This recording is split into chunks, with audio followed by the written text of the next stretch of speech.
Declare open this public hearing of the House Standing Committee on Industry, Innovation and Science for its inquiry into the current state of the Australian tyre industry and any challenges and opportunities for the industry within the context of the circular economy. I acknowledge that today we meet on the traditional lands of the Ngunnawal and Ngambri people and pay my respects to elders past, present and emerging. I remind all witnesses of giving evidence to the committee that they are protected by parliamentary privilege. It is unlawful for anyone to threaten or disadvantage a witness on account of evidence given to the committee, and such action may be treated by the Parliament as contempt. In accordance with the committee's resolution of 6th of August 2025, this hearing will be recorded and broadcast on the Parliament's website, and proof of the official transcripts of proceedings will be published on the Parliament's website. And also remind members of the media who may be present or listening online on the web of the need to fairly and accurately report the proceedings of the committee. So I now welcome representatives from the Australian Tyre Recyclers Association to give evidence at this public hearing. For the Hansard, could you please each state your full name and the capacity in which you appear? Robert Kelman, Executive Officer of the Australian Tyre Recyclers Association. James Varden Fairweather. I'm here today in my capacity as President of the Australian Tyre Recyclers Association. Thank you both. Although the committee does not require you to give evidence under oath, I should advise you that these hearings are a formal proceeding of the Parliament. Consequently, they warrant the same respect as proceedings of the Parliament itself. Giving false and misleading evidence is a serious matter and may be regarded as contempt of the Parliament. Do you wish to make an opening statement? We would like to, yes. Fantastic.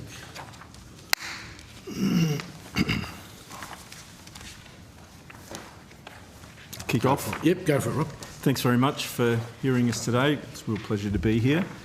Australian Tyre Recycler Association members recycle about 2/3 of Australia's tyres that are collected into a variety of products, primarily rubber crumb and fuels. We have around about $300 million in capital investment, which includes about $100 million in the last 3 years alone. And that $100 million is mostly targeted at mining tyre recovery. So while Australia's tyre stewardship scheme manages the R&D, data reporting, a voluntary accreditation program, ATRA members are undertaking the collection and recycling of used tyres across Australia. ATRA supports efforts to improve enforcement, performance and circular economy outcomes in Australia's tyre recycling sector. We feel that we're best placed to design effective solutions, drawing on decades of practical experience and are supportive of a market-based regulated scheme that would be cost-effective, safe and with circular outcomes. We believe that the sector is performing very well. 96% of used passenger and commercial tyres are safely collected and managed. That's about 16% above the national waste targets for 2030 of 80%. Though, of course, we should always be striving for perfection. Tyre recyclers' success and their significant investments should be respected and supported. Despite the strong performance, there are issues that could be improved. Tyre dumping is illegal and unacceptable. Genuine recyclers do not dump tyres or illegally store those tyres. In fact, ATRA members are regularly required to collect from stockpiles and do cleanups across Australia. Communities, councils, the environment and the legitimate industry all bear the brunt of this illegal activity. Landfilling of whole tyres, as continues to occur in Western Australia, should also be banned immediately, and this would substantially improve recovery outcomes.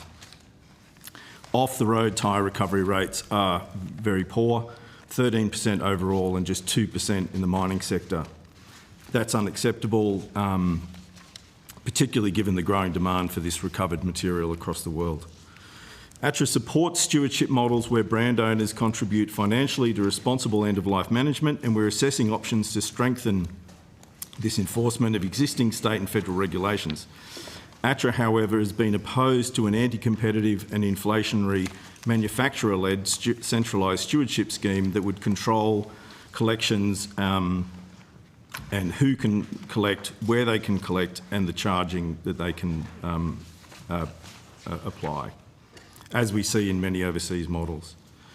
ATRA supports the Australian Council of Recycling advocacy to correct stewardship policy settings that marginalise recyclers.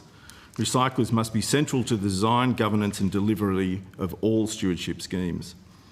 ATRA aligns with government thinking from the National End-of-Life Tyre Options Paper that any framework in Australia must be fit for purpose for the existing highly developed Australian market and avoid unnecessary disruption to this existing recovery systems. ATRA supports competition-based approaches consistent with Productivity Commission principles, recognising that competition drives choice, innovation and value, while centralised systems risk higher costs and reduce competition. ATRA supports reforms that target the biggest market failure, which is in the OTR and mining sector, are market-based, competitive, avoid unnecessary bureaucracy, and aim to enforce existing regulations such as illegal dumping, stockpiling and the non-compliant exports. We're looking for refinement rather than reinvention. It focuses on waste generators and the illegal exporters, not the legitimate recyclers. This approach ensures tyre management will remain non-inflationary, innovative, efficient and competitive. Thank you. Thank you. James? No. No? All right. Well, we'll get into it. Indeed. In your submission, I note that Australia has an excess capacity to recycle used tyres. So can you outline what are the primary uses of used tyres and how competitive is the cost of these materials for industry? Sure. The key uses for tyres in Australia are essentially threefold, and that is tyre-derived fuel, roads and playgrounds or sporting fields or walking trails, etc. So most tyre recyclers in Australia produce most of those items. However, crumb rubber is the most restricted market, if you like. The biggest market that we have as a recycling sector for tyre-derived products is tyre-derived fuel. The bulk of tyre-derived fuel is exported. However, we are seeing about 100,000 tonnes of opportunity to be used for tyre-derived fuel domestically in Australia at the moment, whereas the total market for crumb rubber is around about 50,000 tonnes per annum. Remembering that to make crumb rubber, you are producing about 30% of byproducts, meaning steel and fabric that comes out of those products and is not used in the crumb rubber. So you're talking about 80,000 tonnes of a market of over 500,000 tonnes. That's all that's being used in crumb rubber in Australia. That's not through a desire of recyclers. That's simply through the fact that that's the size of our market. So I think it's important that we understand that tyre-derived fuel is a really meaningful and realistic and environmentally sound and commercially sound outlet for tyre-derived products, and that due to the size of the Australian market, the Australian Tyre Recyclers Association would continue to see that exports play a vital role. We need to understand that management of waste streams is an irrepressible force. This is an intractable waste stream that comes at us every day. And the Australian Tyre Recyclers Association members process over 120,000 tyres every single day.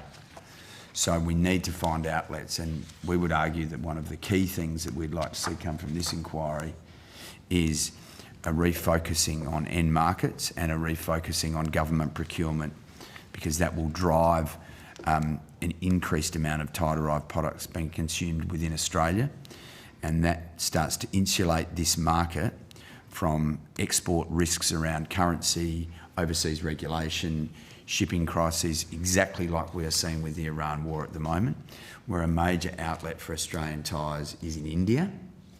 And right now we've seen one shipping company in Maersk say that they will no longer take cargo to India at the moment because of the risk of lack of insurance for their ships. So that's one example, a real-life example today of why we would like to see more domestic procurement, why we would like to see more tyre-derived products consumed here. However, the market isn't here at the moment, so we are forced to export product. But I reiterate that that is not about outcome. Tyre-derived fuel burns 30% cleaner than brown coal. It burns twice as hot, so you need twice as much of it to create the same energy. It's utilised in very specific high-energy manufacturing environments like cement kilns, Yeah, I was going to ask power about that, boilers, where a lot of, if you'd like to say, the nasties or dangerous chemicals like dioxins and furans are essentially vaporised within the kiln or the burning chamber. So the utilisation of tyre-derived fuel in high-energy environments like that diverts a waste from landfill, it stops us mining and using a fossil fuel, and it comes with a better environmental profile in its consumption. So it's a really good fuel, and we compete with fuels from Europe, North America, all over the world, into mainly markets now like Japan and Korea. The cement people are telling us that mining tyres are good to be able to use in that because you don't have to pull the iron out of the tyres as well. So is that something you can see where you can see, a market working more closely together with, because mining tyres are the biggest issue? It's a good question. The primary focus we'd like to see from mining tyres would be going back into tyres, so eventually tyre to tyre. As the tyres grow in size, the purity of the rubber that's within the tyre increases. So you start with a passenger tyre, has more fillers, it's a less pure rubber, less virgin rubber, more synthetic materials, and then you go up to an OTR tyre. And I'm also the Chief Executive of Tyre Cycle, so we have a plant in the Pilbara, and the biggest tyres we take there are 7 tonne per tyre. These are massive pieces of rubber, very difficult to process, but we now have an option for the mining sector to take tyres too. So we would like to see those tyres going back into potentially new tyres and utilising that purity of rubber to make new tyres, whereas we would like to see passenger tyres and less so truck tyres being used as TDF. But certainly there's an opportunity to use mining tyres as tyre-derived fuel. And as I said, we probably have at the moment around about 100 to 120,000 tonnes of potential domestic offtake for tyre-derived fuel. So that would be Cement Australia in Gladstone, Cement Australia in Railton in Tasmania, who we're already supplying material to, and will be. We've signed a contract with them. And then there's also an opportunity in Borrell's kiln in Berrima, where we and others are supplying tyre-derived fuel to now. So that does start to go down the path of what I'm talking about, which insulates us from these overseas market challenges. Just one other comment, maybe, Chair. The Australian profile of demand is pretty much the same as Europe's, for what it's worth. Crumb and TDF, that's it.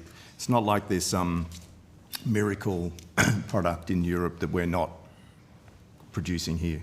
So, and as Jim said, mining tyres are extremely in demand now for micronised rubber powder, amongst other things, that can go back into new tyres, which is a good news story. I've just got one more and then I'll get you. In your submission, you talk about supporting efforts by the legitimate industry for the federal government to enforce its own export controls and eradicate the ongoing illegal export of non-compliant type products. Can you expand on that for me a little bit? Yeah, so look, we really welcomed the introduction of the export bans that came in a few years ago, and we're highly engaged in the development of those. Once the Prime Minister had announced something, plastics, glass, paper and tyres were caught up there, and so we've been supportive of that. It got rid of baling from the market, which was hugely important. I mean, we were sending 80,000 tonnes of bale tyres off to India and other places. We tracked those bales some years ago with GPS trackers and found that they were basically just distributed around India and set alight underneath various kilns to heat kilns. So appalling outcome. So that was a great outcome that we got that banned, and now there's a requirement 150 mil and below. Our challenge with it, though, is that we still believe that there are bales being shipped out, and there's certainly non-compliant shred. Now, the laws are in place. For instance, an operator must have the requisite equipment to process the material to the standard, But we've been sending videos and photos of operators that we know don't have that equipment. You can see it in their yards, but the federal department haven't done anything yet about that. They're on notice around that, and we're in discussions around that. It's very hard to know how much is going out. Material gets put into the back of the container and then loaded up at the front. You know, there's all sorts of stuff. So we've been making suggestions around how that compliance can be improved. For instance, there's no on-site audits. So no one's turning up, you know, with a couple of people and reviewing the equipment, reviewing what's going in. There's some confusing messages coming from the department around, well, this is an export program, we were told, so we can't nab anyone until they've actually exported it, okay, which is sort of absurd. Now, there are some very good people in the department that are trying to reform that legislation and make it better, but we're definitely still struggling with those exports because of that. They come in, they charge a cheaper rate because they don't have all the equipment, you know, they often don't have the safety standards, they often pay cash to their staff. All these sort of issues mean they just constantly undermine the market. But that export ban is very positive. We do need to see the better enforcement of that and enforcement of state regulations, which is a whole other conversation. Cool. I would just add to that to say that the sector would feel that there's a requirement to enforce the regulation that's already there as opposed to regulate more. So we have a 96% collection rate that ATRA has worked really hard to drive, and I think that has been because of really good state regulation, anti-stockpiling and fire controls, a whole range of regulation at a state level which has driven that 96% recovery rate. And now we're seeing the industry being challenged and becoming undercapitalised because we have an uneven playing field where we have people operating at a different cost structure, taking that to the market, and then you have a lack of investment security or investment surety, because whilst regulation would provide that to boards of directors and shareholders to continue to invest and innovate and do different things, that's being eroded at the moment by, and this is not about recyclers being greedy, this is about, I think, what this inquiry is about, which is about understanding the economics of tyre recycling, and that the simple fact is that boards of directors will direct money where they feel safer to put it. And if the regulation is not being enforced, then that security or that confidence will be eroded. And I think we're seeing that right now in Australia. That's actually, thank you, an excellent segue, Mr. Fairweather, to where I was going to go, because you talked strongly up that we need to have some offtake. We need some market-based mechanisms and so forth to drive resources out the other side. But could you just unpack for us specifically passenger, truck and OTR mining sector?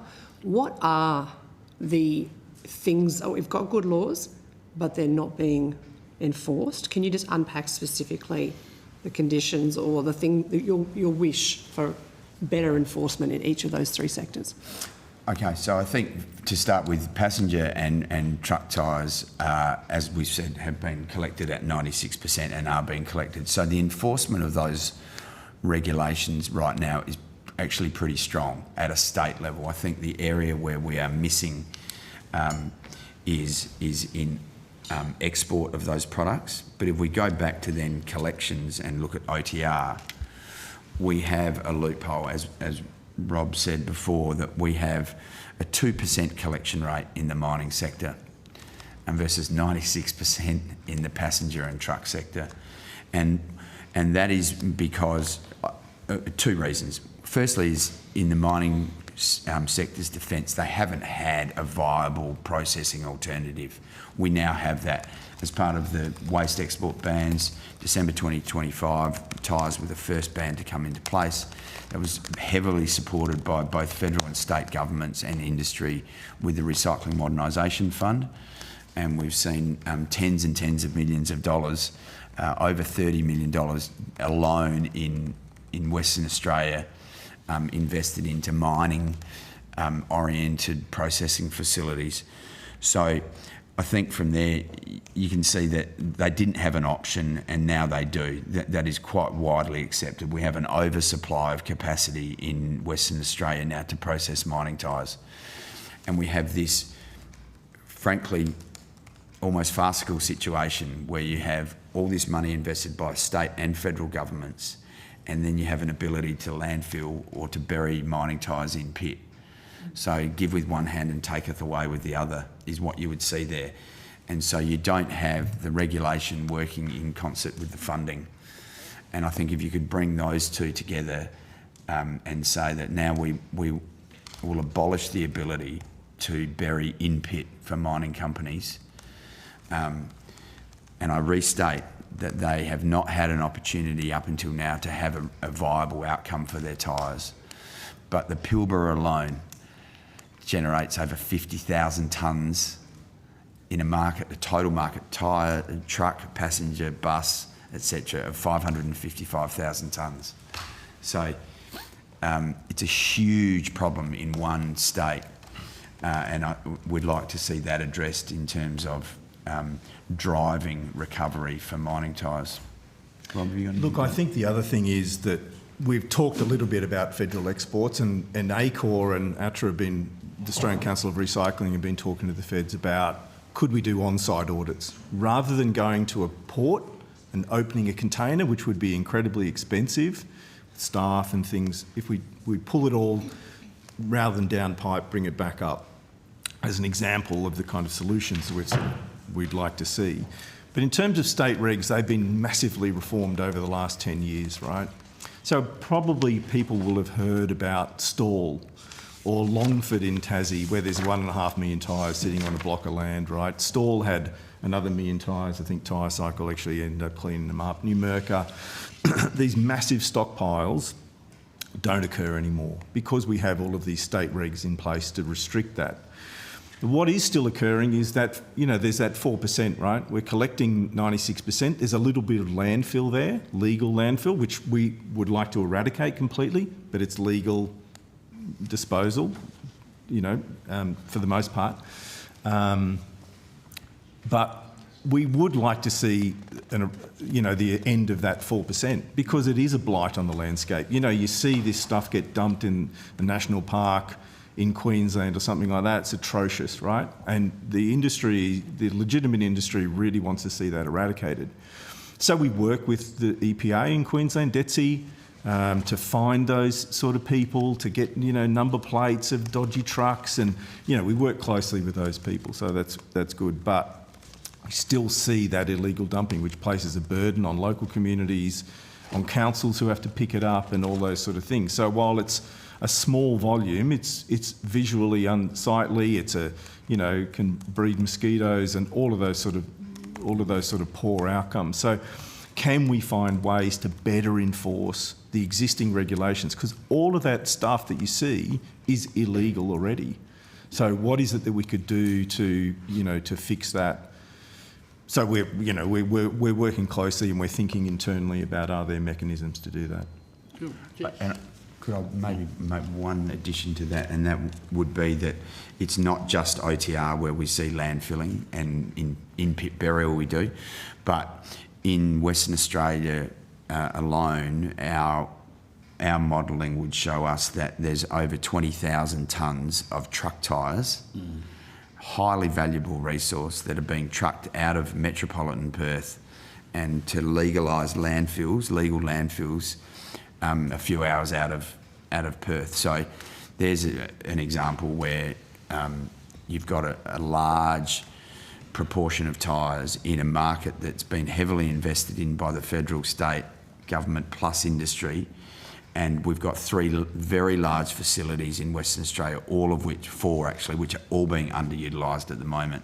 Yet we've got 50 plus thousand tonnes of OTR not being collected, and we've got 20,000 plus tonnes of truck tyres not being collected.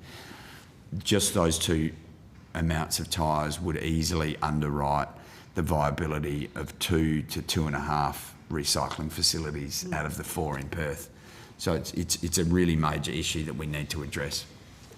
I have a couple of questions if there's time. One, based on what you were just saying, James, we can look at it that there's actually assets here that have been buried, that can be reused. Would there be companies who would be willing to dig this up, reuse it? How long can they potentially look at that as an asset for, or do they degrade over time? They do degrade very slowly. Yeah. Thank you for your question. The best way for me to answer that would be if you've ever rolled a tyre around in your backyard and it's full of water, Pretty hard. it's very difficult to get that water out. So if you can imagine the difficulty in trying to, exhume, if you will, these tyres from the ground and then clean them to a point where they could be used. These are highly refined tyres. They're upwards of $60,000 per unit. So that would make the argument for recovery. However, these companies have very intricate programs of managing tyre pressures, tyre wear, etc. So I do think it is unlikely, possible, but very unlikely that you would see of any scale reuse of previously buried mining tyres. Thank you. And secondly, can you help me understand when a tyre comes to you, we're really looking at this circular economy, how long can we have these products stay viable for? Obviously, tyre-derived fuel kind of is a direct end-of-life process for it. When a tyre comes to you, how do you determine what the next step will be for it? Do we have that retreading capacity? What do we look at? Markets. Yeah. So to my point before that, just the company I am chief executive of, we are taking about 90,000 tyres every single day. So, and due to stockpiling regulations, which we totally agree with, you can't then say, well, we'll keep that over there for now. The only thing we really hold stock of is crumbed rubber. And the main reason for that is that the road building season varies. So you build and fix more roads in the warmer months rather than when it's wet. So really it's determined by what the tyre is and what the market for that tyre is. So truck tyres are highly in demand, both for rubber crumb and for what Rob talked about before, which is micronised rubber, which we don't have the capability in Australia to make at the moment. But that's used to go back into new tyres. And so we've got a partner, for example, in India that has a significant micronised rubber operation, and their main customers are Bridgestone and Yokohama and Pirelli and Michelin, etc., Goodyear throughout Asia, and that goes into new tyres. But we don't have any tyre manufacturing in Australia anymore. Bridgestone were the last with their plant in South Australia almost 20 years ago. So, and then passenger tyres would be mainly going into tyre-derived fuel. So it's really determined by the market that we can supply into, because we can't hold them, we can't stockpile them, we have to process them. Most of our facilities, or our members' facilities, would receive tyres in the morning and what we would call shred out within the day. So they would be turned over within 24 hours. There is a little bit of retreading of truck and bus tyres still occurs. So a subsidiary of Bridgestone Bandag, I think they do about 200,000 units a year. And again, that would be an example of where you could apply procurement, because there's no reason why councils, military, government bus fleets, all those sort of things couldn't say, we're going to take retreaded commercial tyres, those big ones. We don't retread those passenger tyres now, though. Thank you. I have a little question, if that's okay. How come we can't do micronised rubber here? I have lots of other questions, but this one just came up because you said we can't do it. Why can't we do that?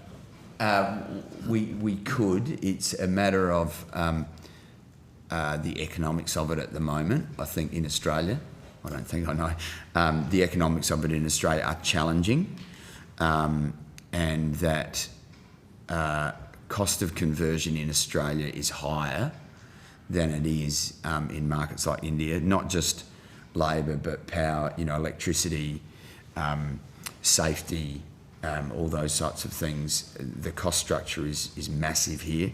Now, anybody we trade with overseas has to go through a whole range of tests and protocols for them to be a registered outlet for us with DECU. So whilst I say safety, that's more peripheral, it's not human safety. But transport, everything is cheaper in markets like India, so it's difficult for us to compete with that. So we would pre-process the material, send it to a partner, and then they finalise the processing of it. It's something we're looking to import, the technology at the moment, and at the moment we are struggling to make that commercially viable, but we will get there one day, I have no doubt. Thank you, Just Chair. to add to that also, manufacturing of tyres is all in Asia now too. So producing that material close. I mean, I went to one of those Indian plants last year, just out of Mumbai, for a study tour, and we're putting some videos together around that. Very high-end facility. It's down to 130 microns. That's tiny, really, like a talcum powder.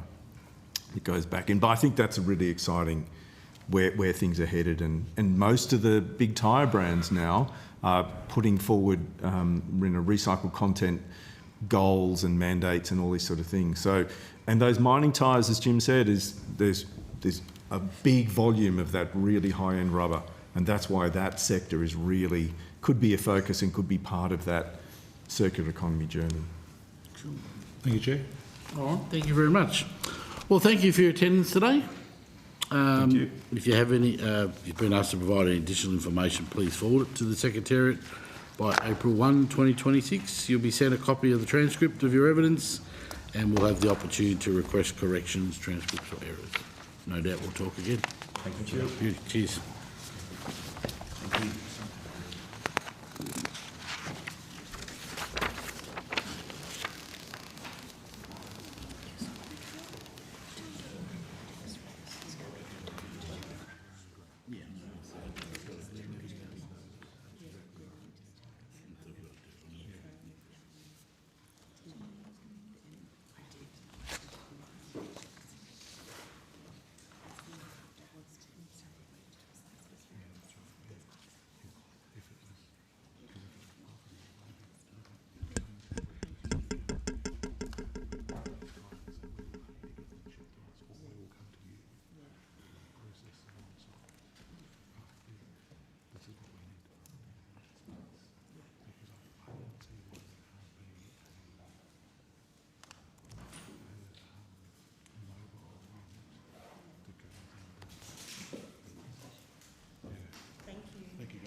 Okay. I now welcome representatives from the Product Stewardship Centre of Excellence to give evidence at this public hearing today. For the Hansard record, would you each please state your full name and the capacity of which you appear? John Gatsakis, Director with the Product Stewardship Centre of Excellence. Rose Reid, Director, Product Stewardship Centre of Excellence. Thank you very much. Although the committee does not require you to give evidence under oath, I should advise these hearings are a formal proceedings of the Parliament. Consequently, they warrant the same respect as proceedings of the Parliament itself. Giving false or misleading evidence is a serious matter and may be regarded as contempt of Parliament. Do you wish to make an opening statement? Yes, we'd like to make a short opening statement. Yep.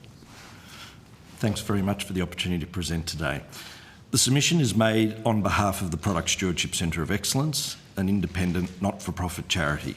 The centre seeks to reduce the environmental and social impacts of products by activating circularity and producer responsibility across the entire product life cycle.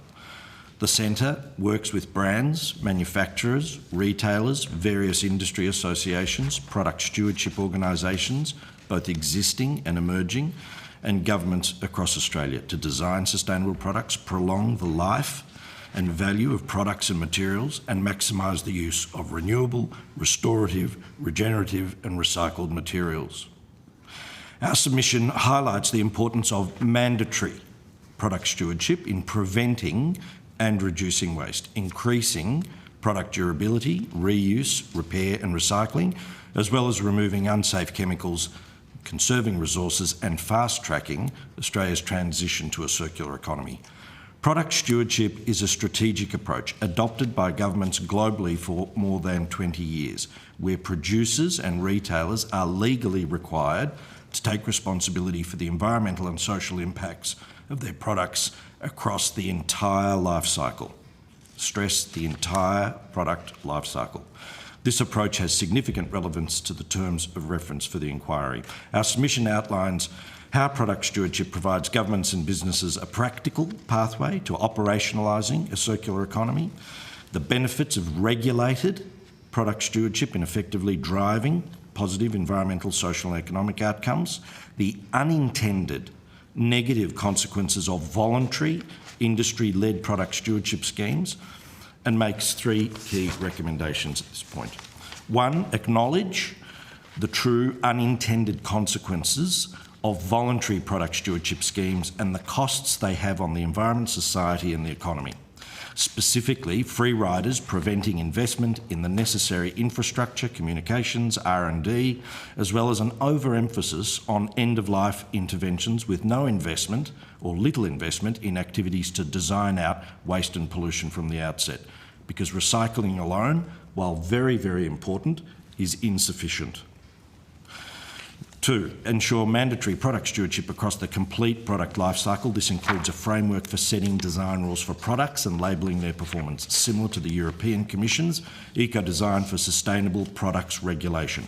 These design rules should allow the setting of circular economy requirements for products, including durability, repairability, recyclability, recycled content, and the presence of restricted substances and chemicals of concern. And 3, the need to fast-track, resource and enforce a Circular Economy Act to replace the product stewardship elements of the Recycling and Waste Reduction Act so that the Australian Government is better equipped to proactively regulate the environmental performance of materials and products. Finally, mandatory product stewardship regulation needs to be used to break the current cycle that privatises profits while we socialise the environmental impacts and true costs to society and environment. Fantastic. Roger, anything to add to that? No, it's covered all our key points. Thank you very much for asking. I'll just start off with the issue of free riders has been something that's been brought up in many submissions made to the inquiry. What do you see as the most effective strategies for maximising industry participation in product stewardship schemes? I know you've mentioned mandatory. Mandatory regulation is essential. Yep. It's not just the regulation itself. It is about its monitoring, its enforcement, and all of the other activities that need to happen around that. And that includes procurement that's used both in the public sector and the private sector, where basically you have a commercial imperative for companies to engage and to drive that environmental improvement. So regulation is at the core, but there are other activities such as procurement, better consumer education and consumer both household and business. But there's no doubt that at the core of dealing with free riders, there is a need to mandate that. Typically, if companies don't have to do it, they won't do it. And you can talk about all of the very attractive case studies of wonderful companies doing various things, but they are generally the exception to the rule within a voluntary context. Where do you think that should be? Should it be on the importer or the retailer? Those that place products on the market. Yep. In some cases that can be the importer, it can be a local manufacturer, it can be a retail chain or an individual retailer. So whichever entity is placing that product on the market needs to take much greater responsibility for the full life cycle impacts of that product with a view to reducing or preventing them. A good way is to say with the beverage container schemes, it's about the first supplier into the market, really, is the best way to do it. Have you done any modelling on a government scheme or what it would be? In terms of, well, we have the centre, we have some very clear guidelines on how to design an effective product stewardship scheme. There's 8 core elements. In terms of, each product stewardship scheme has its own nuances, and what's really important is to identify what the problems are you're trying to solve, what your objectives are, and ensure that you've got the right governance structure in place, but also make it very clear as to the producer's responsibilities. You need to, in designing the scheme, you need to look at the economics of it to work out what is the most fair and equitable way to generate the sufficient funds needed to achieve the outcomes of the scheme. And we've concluded that on the basis of many years of experience either working directly with product stewardship organisations, helping design them, create them, improve existing ones. So that's looking at a lot of existing schemes and initiatives out there. So to your question, Chair, yes, there's been a lot of analysis through lived experience, through numbers and so on and so forth that tells us consistently that there needs to be some sort of mandated approach in order to deal with free riders. And we refer you to the Centre's Benefits and Effectiveness study on product stewardship. There's a number of reports, and the summary is a good report, but we do encourage you to actually look at some of the other supporting documents to get into more of the detail about the evidence of it. But the other practical evidence is if you look at the National Television Computer Recycling Scheme, the Oil Stewardship Scheme, the Beverage Container Deposit Schemes, all of those are regulated. What we've seen is, in all of those, you've seen a substantial increase in investment in activities to recover and repurpose and reuse those materials. Now, the majority of those programs are all focused at end of life, which is the shortcoming, but they also have, and some of those have been introduced while there is already actually well-established recycling systems, but they've actually taken it up a whole nother notch. If you look at the container deposit schemes, for example, in the case of electronics, there was not as much recycling facilities, and that has significantly ramped up those. So there's lots of benefits. It does bring in a lot of resources and gets people focused on what the real problems are. I might ask, I don't know, maybe it's a basic question, maybe it's way too complicated, but in terms of Australia, the market for tyres here, considering we have, a large mining and energy sector, are we still a small market for tyres in terms of procurement of tyres before the recycling? Oh, no, hang on. Well, is Australia a small market in buying new tyres? Yeah. Globally? I mean, Australia is a small market. We're a medium-sized economy is how we're described. I'm just trying to see, so if we have these huge tyres being used, and then we've got an entire sort of life cycle from start to end. Do we have the market to reuse the materials here in Australia? Well, would we is that the question? Well, I think my question is more along the lines of, do we have the capacity? Would it be a capacity to actually invest in actually, producing tyres and then going through the entire cycle, even if there's an uplift in a certain amount of cost to the initial procurement of the tyre? So would we have the capacity to manufacture tyres, I suppose? I'm not... Okay. It's not really in my area of expertise, but I mean, if you look at where manufacturing generally has gone within Australia, and the globalisation trends, it's been to where it's the cheapest way to make it. And as the previous ATRA representatives mentioned, the majority of tyres are being manufactured in Asia, and Australia's ability to compete with them in manufacturing tyres. I just think we have. But I don't think that limits the. But I don't think that limits the need for government to act on driving whole of life product stewardship responsibility. Just because the producers are offshore doesn't mean they have a responsibility. They still have a big responsibility here in Australia. Because we have a certain concentration, which we have a certain concentration through mining, for example, of, the need for tyres over a very long term, hopefully. And then obviously, so there's the capacity for a market in and of itself within that, and all the jobs that it could bring, and what new industry that can create actually. And we have that because of, we're not, we have a small market more generally compared to the world because we're spread out, but then we have a concentration there which we're using in regions. So I'm just... So is that a niche opportunity for Australia to manufacture mining tyres is what you're asking? Yeah. Is it? Yeah. And then go through that, if you create a hub in terms of, if you don't have the answer, well, I suppose in theory, if the market's that niche, it would be a niche market for the mining tyres. It's a high value, high expensive tyres. So what you're asking is, well, if we manufactured them, could we recover all the materials and reuse them to continue to remanufacture that? That is possible, sure.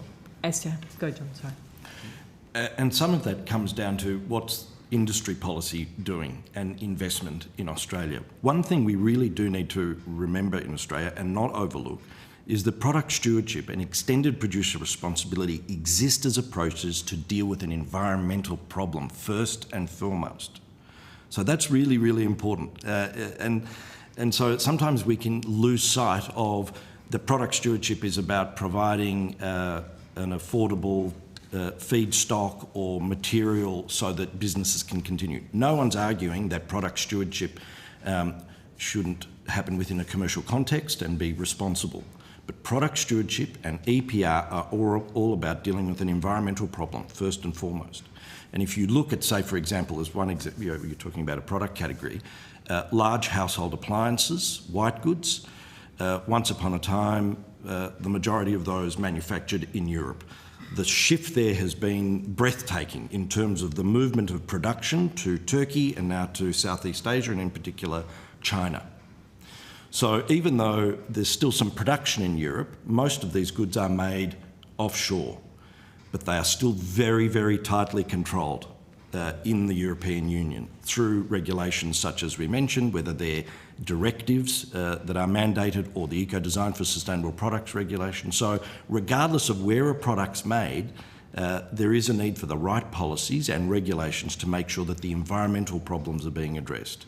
And that's what's cool. We don't have that Australian the capacity that Europe does for its offshore. Not at the moment, not for all product categories. Televisions and computers we do. We're dealing with beverage containers state by state. And this is the problem. There is a massive gap in Australia in terms of the products that are dealt with through product stewardship. Okay. Yes. You mentioned the European regulations coming in around tyres. We've talked about that a little bit with some of the other people who have come in. I'm particularly interested around how dictating the quality of your imports will potentially extend the life cycle of your products, as well as what do you think with the European regulations, are there any there that you think would be suitable to bring into Australia, and what would that look like? Yes.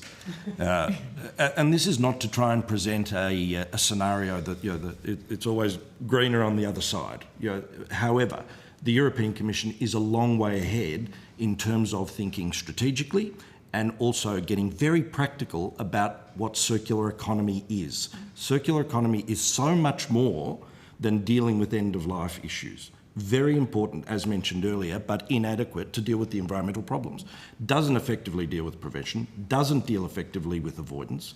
We have various initiatives within the European Union where they're dealing with repairability labels, durability labels, the requirements for digital product passports, looking at recycled content, carbon footprints.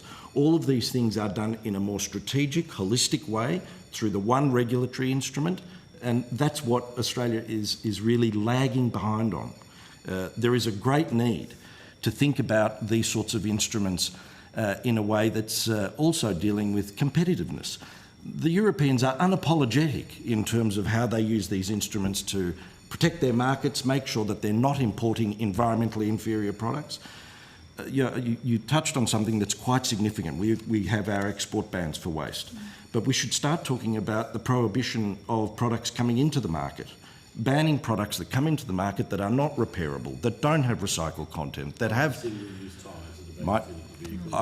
I'll talk more generally rather than a specific product, but, you know, there is a need to look at how we, deal with the problem again at source, rather than allowing inferior products to come into the market. We are then managing the symptoms of overproduction and overconsumption. And that's when, you know, if we're serious about dealing with those things, that's how you start to transition to a circular economy, beyond the collection of end-of-life materials, which is very important, but inadequate. No, that's just the start of day. It's a breath of fresh air to hear about. I think even today, I'd go further and say this is even a national security opportunity, to think systemically about goods and services moving through our economy. It's not my first rodeo, inside track, outside track here. The chances of us having some legislated stewardship program that takes in all three parts of tiers of our federation, and the fourth one, strata, if you want to go even further, is unlikely. I think what we previously just heard from the Australian Tyre Recycling Association, who talked about the fact that we have laws, but we don't enforce them properly. My question is, what gives you confidence that even if we did have a Stewardship Act that would force us to look upstream at customs and enforcing regulations, at a federal Commonwealth level, right through to local council, properly regulating illegal dumping of tyres for passenger vehicles, for example, what gives you confidence that even if we had a system, we would enforce it properly? Oh, well, I suppose the big thing about, by putting that regulation in requiring producers to invest, all of a sudden the amount of funds in the market, in that pool to address the issue, increases 100 times. You know, if you look at the dollars that go through container deposit schemes, or you look at what goes through the NTCRS or what goes through the used oil scheme, those funds have all of a sudden made the economic arguments for micronising tyres all of a sudden a lot more attractive. Makes it also more attractive to not export them because I can actually make more money here. So it brings in a lot more dollars into the whole life cycle of the product, and so therefore, you know, what drives a lot of people's actions is money and what they get out of it, and so that's one of the big factors. And there's, you know, those programs that those regulated schemes demonstrate that. If you look at pre and post, you've seen a significant change, and there's plenty of examples of overseas where you've seen that change as well. I'd agree that it's very complex. Those different levels of government do present challenges, but I also believe, and the Centre's work tells us, that we need to embrace that complexity, and that in some cases, if we have instruments that deal with these products further upstream, some of those issues are extinguished, are eliminated. If we're making sure that we have environmentally improved products and systems coming into the market, then those challenges of different levels of government are reduced, not necessarily eliminated. So it's very, very important to not keep looking at what's the barrier to regulation or what's the barrier to legislation, because we seem to have this focus on, regulation's hard, there might be perverse impacts, but we rarely use that same filter to look at voluntary initiatives and all of the unintended consequences that arise from that. And this is where we see industry after industry after industry saying the unintended consequences, the impacts of a voluntary approach are significant. We need regulatory underpinning. We need a safety net. And whether it's clothing, textiles, whether it's mattresses, whether it's tyres, whether it's large household appliances, one by one, these industries are realising that if they don't want to suffer competitive disadvantage, they need a level playing field. How do you get that? You get that through a mandated, regulated instrument. But it must be well-resourced. The department must be well-resourced, enabled to monitor and to enforce and to do that effectively. And in the way you do the regulation is the producers can contribute and on a cost recovery basis to fund that regulation, to fund the compliance. The other important benefit is the shift of costs and the reduction of costs burden on local governments. So all of a sudden it frees up resources. It gives local councils ability to do different things instead of chasing and looking after dump tyres or, you know, poor facilities or that sort of thing. They can actually start in, you know, driving, you know, looking at roads or other aspects of it. So, you know, all of a sudden it does change the dynamics. And there's evidence in you know, the NTCRS, the used oil container deposit have all changed. Look at the revenue the deposit has created going back into councils to all of a sudden their waste budgets have all changed. I mean, you know, they're being able to actually deal with other services that they couldn't deal with before. So, you know, there's plenty of benefits. It goes right across. You look at the recycling technology, you know, it improves the recycling business itself and actually addresses some of the, you know, the quality of recycling because you put in standards. There is more accreditation and ensuring that, you know, top performers in the recycling aren't being undercut by dodgy players. So all of that comes together. There's a mindset here that Australia needs to adopt in this regard in terms of product-oriented environmental policy, and that is to be thinking that every product that enters our market needs to be product stewardship ready. We have priority lists that aren't proactively managed. We have products that sit on priority lists for years and nothing eventuates. So we need to start thinking very, very carefully and closely about every product that comes onto the market needs to be stewardship ready. What systems, what programs does a company have to have in place before they come onto the market? Just like we do with issues to do with safety and therapeutic goods and all the rest of it. Before they enter the market, what are the impacts? What are the systems? What's the consumer education? So on and so forth. That's the mindset Australia has to develop. Every product needs to be product stewardship ready before it enters the market. Hi, I'm Zanita, the member from WA.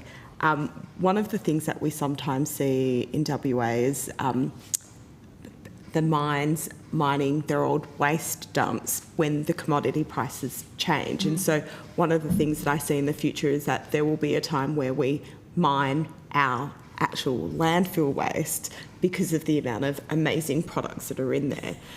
The thing that I'm trying to get my head around is for a mine site where the tyres are enormous, it is like the economics is that it's cheaper to chuck it in a hole compared to recycling it.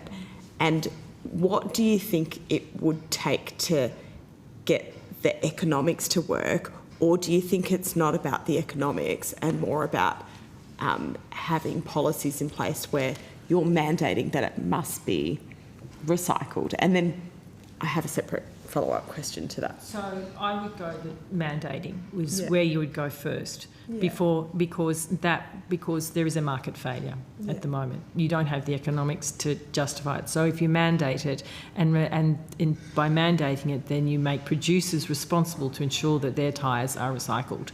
And so that goes into the cost. So then all of a sudden the economics start to change.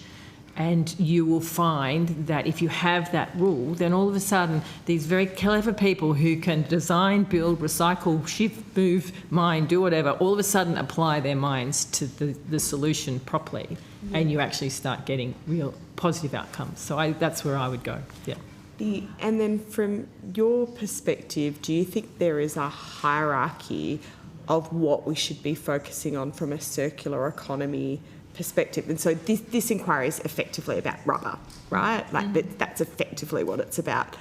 But if I think of embodied emissions of aluminium or all of the critical minerals in electronics, like do you have a view on what we should be doing maybe from an environmental perspective or where the economics would stack up?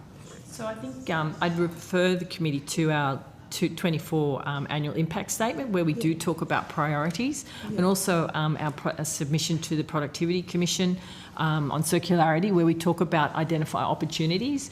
And in terms of the suite of products, there's, the priority list already has those on there. I think, John, is there any particular products you'd like to I think list? There's a need to really look at certain product categories that have been on the list where we need to really fast-track activity, solar panels and photovoltaic systems generally. Anything really with a plug, large household appliances, consumer electronics, power tools, all of those areas. Mattresses. Industry is calling out for some sort of safety net regulation. Clothing, textiles, and all of the environmental impacts associated with textiles needs to be addressed urgently, given the volume that we're seeing going to landfill and not being recovered. Treated timber is another area. An area that's particularly important, given that the level of construction that goes on in Australia, both in a domestic sense and commercial and institutional, is manufactured products that are used in building and construction. A lot of those companies are Australian-owned or manufacturing those products in Australia. So they're the sort of categories, and we've outlined these in our various reports. But there's no shortage of product categories that need action, as I said. In addition to tyres. In addition to tyres. Yeah, so tyres is a priority. Tyres is right up there. But there's work there that needs to be done. Cleaning up what's been sitting on lists for a very long time and really held back, apparently, by a lack of resources to regulate more, develop more instruments to deal with them. Anything else? No? All good? All right. Fantastic. Well, thank you very much. Thank you for your attendance today. If you have been asked to provide any additional information, please forward to the Secretariat by the 1st of April. You'll be sent a copy of the transcript of your evidence and have an opportunity to request corrections or transcription errors. Thank you very much. Much appreciated. Cheers. Thank you. We've just had an update from our next witnesses that it's just suggests that we suspend for 10 minutes just until they're here for 9:20, which is why it's We're going to struggle with quorum. That's going to be. Dan's staying, but Bassam and I got to go do a photo with them here. Oh, you and your fucking head. Just picking on that wide anyway. You can come. Apparently we can't. I know you're allowed to. Oh, Yeah. didn't think we were. No, totally allowed to. No, that's cool. All right, so we'll suspend for 10 minutes. Thank you. Sorry about that, Chair.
we'll reopen the meeting at 9:20 p.m. I welcome representatives from the Australian Local Government Association to give evidence at this public hearing today. For the Hansard record, would you each please state your full name and the capacity in which you appear? Yes, Matt Burnett, Mayor of the Gladstone Region, but appearing as the President of the Australian Local Government Association. And Amy Crawford, I'm the CEO of the Australian Local Government Association. Fantastic, thank you. Although the committee does not require to give evidence under oath, I should advise you that these hearings are a formal proceeding of the Parliament. Consequently, they warrant the same respect as proceedings of the Parliament itself. Giving false or misleading evidence is a serious matter and may be regarded as a contempt of Parliament. Would you like to make an opening statement? Yeah, I would if that's okay, and I'll be brief because realistically, from us, this is all about product stewardship.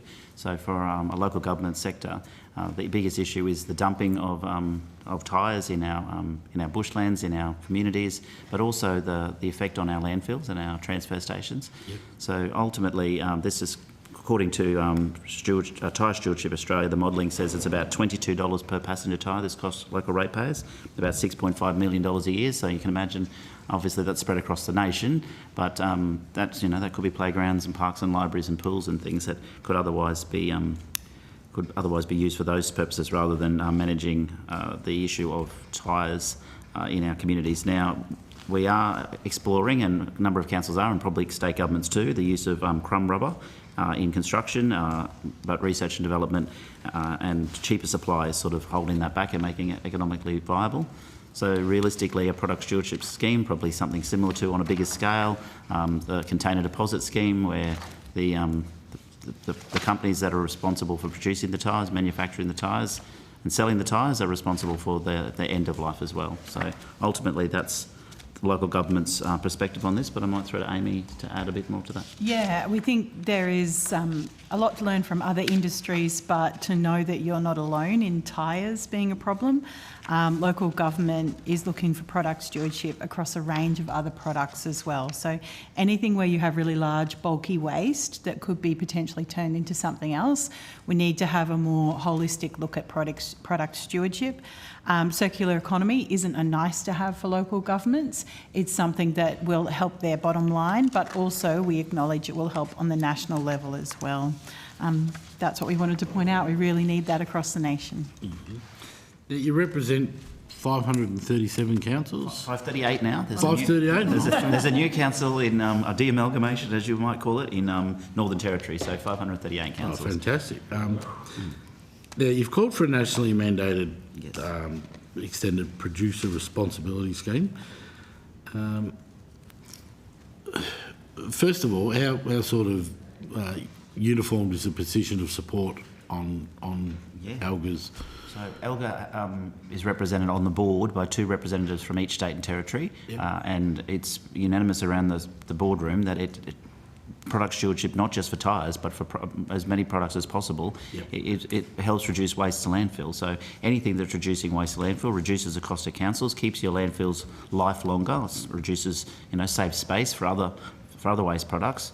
So I would safely say it would be unanimous of all councils, or at least our state associations that are represented on the board of ALGA. I don't imagine why any council wouldn't support a product stewardship scheme, because at the end of the day, our ratepayers are being left to burden the cost of tyres being dumped, tyres being landing up at our landfills or arriving at our landfills, when realistically they could be used for other things like crumb rubber, used in infrastructure projects and things like that as well. So if the incentive is there, I think you'll find that they might find another use for it, rather than just saying it's too easy just to dump it at the landfill, or it's too easy just to bury it and deal with it later. So what do you think is the failing of the current system, like the voluntary approach, and how, which you've sort of half answered already, how you think the mandatory scheme is going to address that shortcoming, and when, do we do things like mandate that councils are using crumb rubber in roads or road repairs or footpaths? In Europe, I've seen recently where they're putting literally rubber across, concrete footpaths now to make them a little bit more safer, but also the rubber's a little bit more flexible around trees and things that impact? Yeah, the research and development's happening on that now, and crumb rubber has definitely got purposes, definitely got uses. The extent of that and what road base it can be used and where it can be used, I'm not the expert on that, but I can. Been in local government 26 years, and I know that road base somewhere north of Queensland might not work as well as it might work somewhere around Tasmania. So there'd be different levels of crumb rubber and use for that, but it doesn't just have to be used in road base, it could be used for other things as well.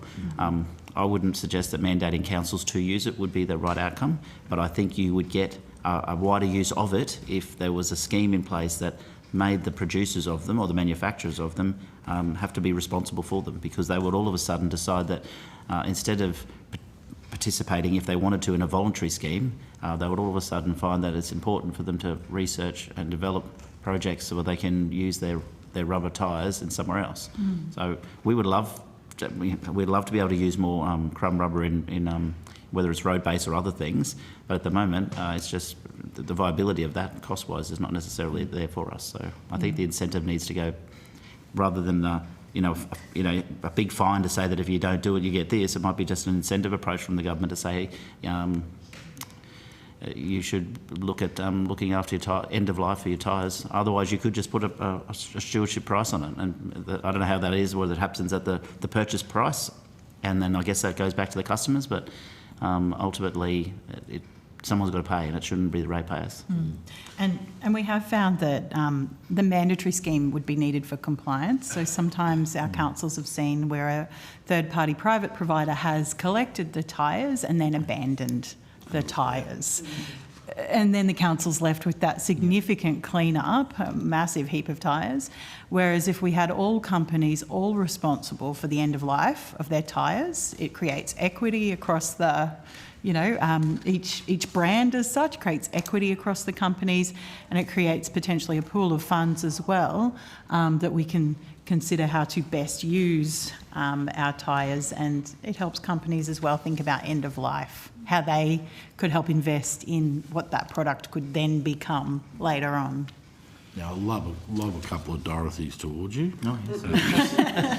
Are state governments providing any assistance to manage the issue of illegal dumping? Well, at times, mostly it's done by our state association, so councils do as much as we can around promotion and marketing might be the wrong word, but education. So local government Queensland, for example, has a campaign where they partner with councils to promote recycling, to promote green waste and things like that, so to promote good use of waste, in particular around tyres, not necessarily individually say there's not a campaign that I know off the top of my head where this is about tyres. The campaign really is for us as a national body to convince other levels of government that there should be a stewardship program in place so that we don't end up with the tyres at our landfills. And from a recycling point of view, and probably from an environmental point of view, the reuse of the product makes absolute sense. It's a good product that could be used for something and should be used for something, not just dumped. You mentioned Queensland, but do you think other state governments are actually using it as an example of cost shifting across from I don't know if they've state responsibility? Well, they're not addressing it, No. so we're the ones left holding the ultimate cost shift. which happens everything. In all the big products, yeah, that's what I. In general, as you were saying, Matt, the landfills are not easily considered as a cost shift. It feels like it's the thing that's not top of mind, but it's actually a real burden on councils to manage that. And anything that takes up extra space is a cost shift. Yeah. Have you got any examples of where there's been sort of innovative approaches by councils to use There's been some tyres and innovative different approaches things? by industry, which I'm sure won't be palatable to some people in Canberra, but it can be used in the production of cement, used as in the kiln. Yep. So tyres can be used as a waste-to-energy product, and that has obviously some environmental concerns for some people, but especially around places where there's mining, there's big tyres, and there's a lot of tyres. So you might have a lot of cars on the road in Brisbane, but I can raise your cars in Brisbane and show you some tyres in the mining sectors around central Queensland. So Well, the cement industry's been pretty strong on suggesting that mining tyres are great for kilns. Yeah. And I have a cement facility in my community, and I have no problem with the waste energy project, but I know other people do. Yeah. And I would point out, if you want more information, Austroads has been doing research into the crumb rubber side of things. So that's really, really good that they're advancing that information, and they're having a look as well. We're aware of concerns of the chemicals that could be coming from rubber. And we know that in Europe, the EU REACH, forgive me, I don't actually know what REACH stands for, it's probably a cool acronym, but the EU are looking into the idea of mandating how the tyres are made, and therefore the knock-on effect of any chemical will be addressed. What about the things like the use of tyres to protect coastal erosion and things like seawalls? Yeah, there are some examples out there, but it's not something that we've seen in a whole scale. Well, happy to. We can reach back to our members if you'd like us to take that on notice. Happy. The coastal erosion group is very strong, so I'm sure they'd have some examples. Yeah. If the product is available at a cheaper price because it's a recycled product or a waste product, then if councils can use it, they would. But if it's a higher cost price to the councils doing rehabilitation or protecting coastal erosion, then they're probably going to go for what's the best, most cost-effective and known product rather than an unknown product. But yeah, if it's cost viable, councils are always looking at ways to save money. So yeah, that's where it comes back to incentives from other levels of government to encourage the producers or the manufacturers to do something with it.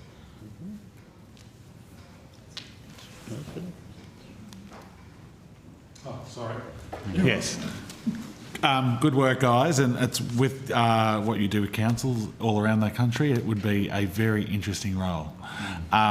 Just back onto that crumbed rubber side of things, there has been some tests done around the country in road base all around in different areas. Do you have any recent results from that? And also, just another thing on the crumbed rubber, and you spoke about it earlier with in Europe there's studies going on about how toxic it is and things like that. Where are we in Australia in this space? Because there's a few of us on this committee that were part of an inquiry last term into microplastics, and crumbed rubber was one of the biggest contributors to that in this space. And also, is it getting used?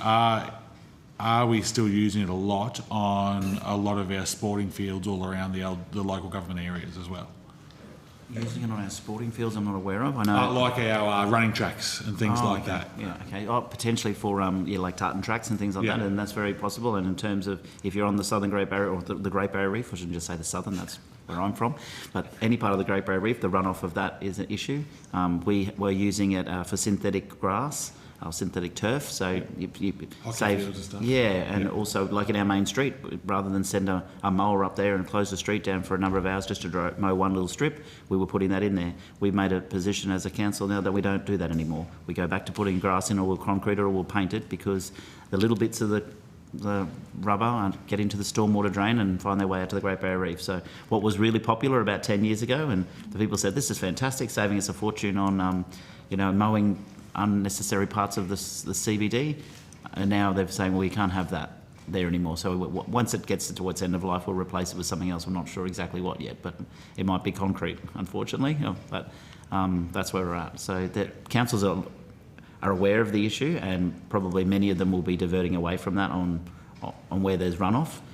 In terms of in road base, it's probably pretty safe, and I'm not an expert on it because it's the way it's compounded together, and also I just don't know the percentage of the crumb rubber to asphalt and other or bitumen or whatever else is going into the mix to make it a safe road, also a road that's you can rely on in terms of its ability to hold on to traffic. And if you've got truck movements on it as well, we have done a number of trials around what we call low-cost seals, which is basically not using asphalt, using different alternatives on roads that might just go to a sporting field, for that example. So not heavy traffic, not high use, but you can sort of do a test on it and see if that works, and then you can take it into other applications as well. And that's why you make a good point. We're in early days of making sure that we meet environmental concerns, and that is why ALGA does lean on the stewardship idea, because we believe that if a product is made by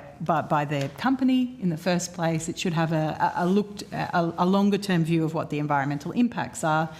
And also, if you're then creating fees from a stewardship, you can put that back into both the bringing down costs of collection and holding the final product, but also the research and understanding and incentive to perhaps not put that type of product out that could be causing the harm in the first place. So that real loop is so important to us.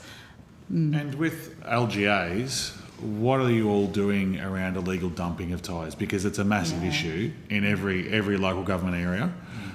What is being done in this space? And is it just blame shifting, saying that police should be looking at this? Is it blame shifting, saying local government should be looking at this? Is it blame shifting, saying state government should be looking at this? I'll start and then you can jump in. So if they dump it, generally, depending on who it is that's dumping it, so if it's say residents that are dumping it, they will be doing it in the dark of the night in the bushland. Generally, if you live in a regional community, they're not dumping it in George Street, Brisbane, but it's hard to find who's dumped it there.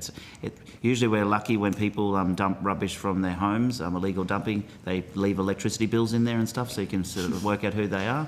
When it comes to tyres, it's very hard to identify the owner of those tyres unless you see them doing it. Councils are actually in known places have CCTV cameras, which is beyond ridiculous that we should have to do that. Because ultimately people should be able to take their tyres to they don't want to take them to a landfill or a transfer station because of the cost, so that it's easier for them to just dump it. If they took it there and rather than there being a $10 or a $20 cost, there was a $5 refund, I think you'd find that turn up. And we're seeing where, well, in this case it's the Northern Territory, but sometimes the state and territory laws actually nearly incentivise our councils to it can create a bigger problem for our councils. So in the Northern Territory, for example, you have to have a very specific scheme if you're over 1,000 people, I think it's 1,000 people, to hold your landfill. And so all of a sudden when all these tyres come in, it creates incentive that it's putting more volume into that landfill for that very small council. So they actually say, we won't accept tyres, we won't accept that. And then that's encouraging the illegal, not encouraging, but it creates a system. Just the volume size of tyres, mattresses, that sort of stuff. That's it's right. It's going to fill your hole up pretty quickly. Yeah. So it's like the system is also failing and therefore creating the ripple effect of illegal dumping. And long story short on illegal dumping, yes, it's who should be responsible for making sure it doesn't happen. But local councils are then left dealing with hideous amounts of clean-up because someone has to pick it up. Thank you, Chair. Sorry, just to follow on, with the enforcement of the illegal dumping practices, where does that come in? Who takes control of that? We do. We issue fines. So local governments issue fines. So if you can identify the perpetrator, I don't know if that's the right word, the illegal dumpee, you can issue them a fine for illegal dumping. So and we do, but as I said, it's easier to identify sometimes, especially if it's done during the daylight or if they've left something that identifies them. But if it's a bunch of car tyres or motorbike tyres or anything, you could be talking teenagers now because they think teenager isn't going to take their old Honda tyre to the dump if it's going to cost them $20 and they can use that to buy lunch. What is the, sorry, last question. What is the fine currently? Well, it will vary across the country. It could be $200 or $300 or $400, depending. Yeah, it depends on the local government and what penalties they want to enforce and across the state as well. But for us in Queensland, you could be looking at a $220 fine. It could be, it would also depend on how much you dumped and how often you were caught and if you're a repeat offender and things like that. Yeah. You could be lucky that Mitchell Shire and have the bloke bog his truck on the side of the road while he's dumping it. It's a quick way to catch that one. Wow. Do you think that stronger enforcement should be, penalties should be raised higher? No, I don't. I think that I really believe that it should be back to the people who produce the tyres and manufacture the tyres should be responsible for the tyres. The people who are dumping them because they can't afford to take care of their end of life. It should go back to the companies that manufacture them, then there wouldn't be the illegal dumping. Otherwise, it comes back to the end user to be responsible for the companies that are making the fortune out of the product. So they're not going broke making tyres in Australia or selling tyres in Australia for that matter. So they can certainly be responsible for the end of life and not put it back on the individual because it'll come down to individuals that some can afford to do it. I know when it's come to be said mattresses before. When I've needed to dump a mattress, I go to the dump and I can afford to pay that $10 or $20 it is to dump it. It's 40 there now. Yeah, well, it varies across the country, right? Depends on the size of the council and the size of the landfill and how far they've got to cart it and what they've got to do with it. So, but I can understand that other people can't afford to do that. So $20 or $30 or $40 in some states, there's a lot of money to dump that. So it's easy for them to just put it in the back of the ute, drive it to the bush and leave it there and hope it doesn't upset too many people. So, you know, it really comes back to the managers of the, that's the green bells. Yeah, it really comes back to a product stewardship program. We've got a series of these happening, so I don't know how long we'll be back. That's all right. We've got a... Can I just ask a question on notice? Is that Yep. Yes, of course. Yeah. Please do. Thank you for all the work that you do, and I recognise that you're at the end of a whole big process. If there were two things that the federal government could do to make it easier for you guys to deal with waste streams, what would that be?